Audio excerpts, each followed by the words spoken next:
Ini adalah MacBook Pro 13 inci yang mempunyai chip M1, okey, dan saya telah menggunakan benda ni selama 4 bulan berturut-turut. Yang belum tengok video review saya ataupun video buka kotak saya, sila klik di atas ini, okey. Saya pasti ada antara anda yang tengah fikirkan, patutkah saya beli MacBook Pro M1 ni? Dengar kata orang, dia punya chip memang padu, betul ke?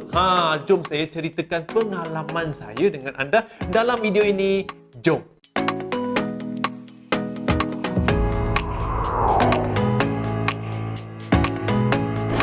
Apa khabar semua? Selamat datang ke Borak Gadget terbaru. Nama saya Jason Smashpop, kawan borak-borak gadget anda. Okey, dan dalam episod ini, seperti yang anda sudah tahu kan, kita akan berborak tentang MacBook Pro 13 inci yang mempunyai chip M1 daripada Apple ini. Okey, dalam video ni saya nak ceritakan tentang apa? 1 2 3 4 5 6 7 8. Ada 8 ataupun 9 benda yang saya sangat sukakan dengan apa? MacBook Pro ini, dan ada 2 benda yang saya tak suka. So benda pertama yang saya nak ceritakan, okey, adalah prestasi. Prestasi M1 MacBook Pro ini, sebab dia gunakan chip M1. Okey, segala kerja-kerja ataupun tugasan saya senang dibuat, lancar saja dia proseskan. Okey, dia punya spesifikasi ini 16GB RAM dan mempunyai storan dalaman 2TB. Okey, disebabkan chip M1 ini memang mantap. Okey, kuasa pemproses dia dan juga kuasa grafik dia. Okey, kerja-kerja editing saya memang senang kalau berbanding dengan MacBook Pro yang saya gunakan sebelum ini. Segala video yang diedit dan diproses nak dirender cuma mengambil masa yang singkat sahaja. Okey, bukan itu sahaja, sebab saya ni memang suka edit gambar kan. Kalau anda tengok saya punya Instagram, you tahu kan. Okey, penggunaan Photoshop saya adalah setiap hari kena buka benda tu tau. Dan Adobe sudah pun melancarkan ataupun mengeluarkan kemas kini untuk Photoshop untuk digunakan menggunakan M1 ini. Okey, oleh itu nak buka aplikasi Photoshop pun 3 saat je, memang cepat. Okey, dan proses edit gambar dan sebagainya memang tak ada lag. Kita tak ada lag tau. Memang lancar dan mantap sekali. Memang ini betul punya, saya tak tipu. Okey, selain daripada prestasi yang canggih, okey, gaya, mutu, keunggulan, okey, chip M1 ini juga menjimatkan tenaga bateri. Okey, disebabkan chip M1 ni memang hebat, tak banyak gunakan bateri. Saya punya laptop ni, MacBook Pro 13 inci ni, saya cas satu kali boleh guna 3 hari tau. Betul, boleh guna 3 hari, tapi saya tak main game lah. Okey, main game saya guna iPad, guna iPhone. Tapi untuk apa, I punya MacBook Pro ni saya guna untuk kerja-kerja, edit gambar, tengok Netflix, tengok YouTube dan sebagainya. Memang boleh tahan 3 hari. Okey, dan of course dengan MacBook Pro terbaru daripada Apple, ada ditambah dia punya Touch ID. Apakah benda Touch ID ni? Touch ID adalah butang kekunci di papan kekunci, okey, di sebelah atas selekoh tu, untuk mengimbas cap jari kita orang supaya kita tak payah lagi tekan password untuk masuk ke dalam kita punya komputer. Tak payah lagi tekan password untuk menyah kuncikan kita punya laptop. Okey, sentuh je guna jari macam tu. Okey.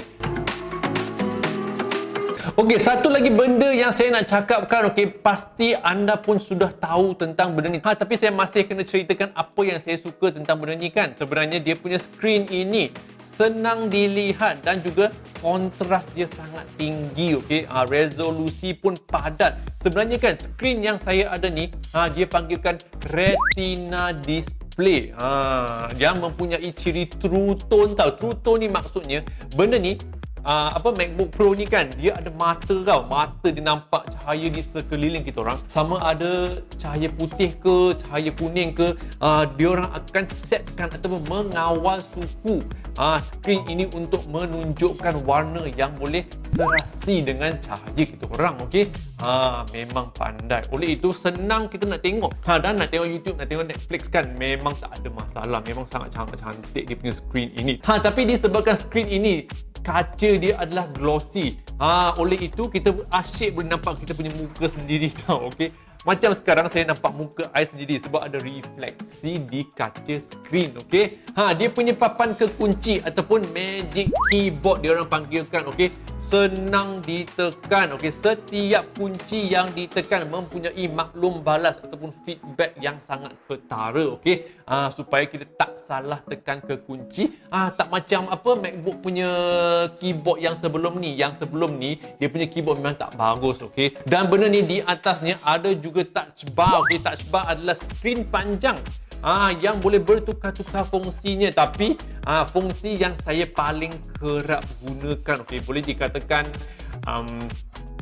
salah satu daripada 2 atau 3 fungsi yang saya selalu gunakan adalah mencari emoji. Mencari emoji, betul. Ketika kita menaip, okey, kalau kita nak cari emoji belon ke kerusi ke dan sebagainya, kita cuma perlu typekan nama tersebut sahaja dan kita boleh pilihkan emoji tersebut menggunakan touch bar di atas papan kekunci. Memang senang, okey. Sebelum saya cakapkan tentang benda yang seterusnya, saya nak beritahu korang, okey, video yang anda tonton sekarang adalah direkod dalam resolusi 4K. Dan video 4K ini, okey, diedit menggunakan MacBook Pro yang saya ada ini, okey. Memang best lah. Tapi biasanya saya rekod video 1080p. Cuma video ini saja saya nak cuba try edit guna 4K. Cantik tak video? Cantik tak resolusi? Cantik tak muka saya? Okey, ada jerawat, jangan tengok. Dia punya trackpad, trackpadnya memang sangat-sangat besar, okey, sebab saya tak suka gunakan mouse ataupun tertikus, okey. Walaupun di desktop saya tak guna mouse, saya guna trackpad. Oleh itu, trackpad yang besar adalah sangat penting untuk saya. Trackpad untuk MacBook Pro ini dia memang besar sekali dan senang kita nak scroll laman-laman web, nak scroll Twitter, nak besarkan gambar dan sebagainya, okey. Okey, dan salah satu sebab kenapa saya suka menggunakan laptop ataupun MacBook untuk membuat kerja-kerja editing saya, sebab bila saya ada di rumah, saya boleh mengkonekkan, okey, laptop ini ke skrin besar saya dan menggunakan skrin besar untuk mengedit video dan mengedit gambar. Dan ketika saya nak keluar daripada rumah, saya bawa MacBook ini sekali. Oleh itu, semua kerja-kerja ataupun video yang belum siap saya edit, saya boleh bawakan sekali di dalam MacBook dan edit di luar. Okey, tibalah masanya saya nak cakapkan ada 2 benda yang saya rasa tak berapa syok masa menggunakan MacBook Pro ini, okey. Benda pertama, dia punya port, okey, dia punya port ni kat sini ada 2 saja port Thunderbolt 3, okey. Tak cukup. Satu nak cocok kabel untuk ke skrin, satu nak cocok USB dongle. Kalau ada benda yang ekstra nak cocok kat mana ke belakang? Tak boleh sebab tak ada, 2 lubang je, okey. Saya harapkan MacBook Pro yang seterusnya yang akan dilancarkan oleh Apple ditambahkan lagi 2 lubang, okey. So kita ada 4 lubang untuk dicocokkan. Dan benda yang seterusnya yang saya tak berapa syok, okey, adalah speaker. Speaker ni, loudspeaker kedua-dua sisi keyboard ini dia tak cukup kuat, okey. Kenapa saya cakap tak cukup kuat? Sebab sebelum ini saya menggunakan MacBook Pro 16 inci. Laptop tu dia punya speaker kuat sampai jiran pun boleh terdengar muzik saya, okey. Tapi ini saya rasa boleh lah, okey, kalau dibandingkan dengan laptop-laptop lain, saya rasa speaker ni boleh juga. Okey lah, boleh pas.